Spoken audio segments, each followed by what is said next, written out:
Hello po sa lahat. Ito nga pala yung ganap ko kaninang umaga. Bali paggising ko nga pala ay naglaga na ako nitong itlog pugo na gagamitin ko sa kwek-kwek. Ang hirap talagang mag-video pag wala kang videographer. Ayan tuloy oh, hindi ko maitapon ng maayos yung tubig na pinaghugasan ng pugo. Pero dahil vloggeristis tayo ay gagawan natin ng paraan yan. Tapos ayan, isasalang na natin siya. Luan ko lang ng sandali yan.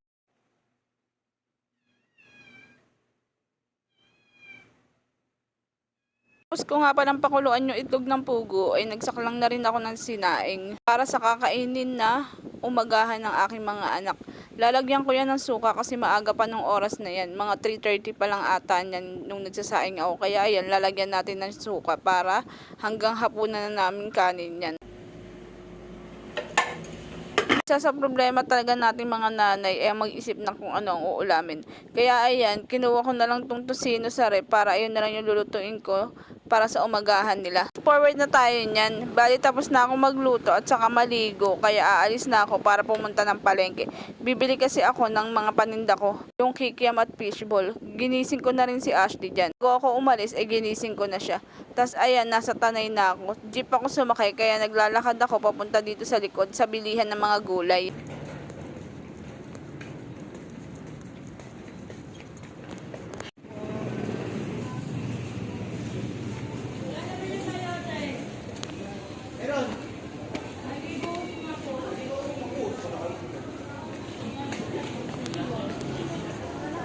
Hindi na ako nag-video nung pagkuha ko ng mga gulay kasi ang hirap mag-video habang kumukuha. Tapos nung bumaba na ako, pagkabili ko ng mga gulay ay nadaanan ko tong pandesal. Kaya bumili ako ng halagang 20 pesos. Tapos ayan, pauwi na rin ako. Maliwanag na nung nakauwi ako. Ayan nga pala yung mga pinamalengke ko. Nagiintay ako ng jeep dyan. Jeep lang sana ako pauwi, kaso may tricycle nakakilala ko. Kaya sumakay na ako para makauwi na din ako.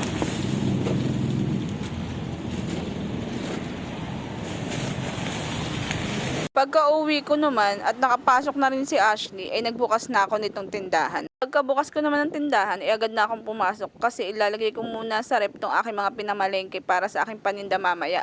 Pupunta pa kasi ako sa school niyan, kaya ayan, ilalagay na lang muna natin siya sa rep.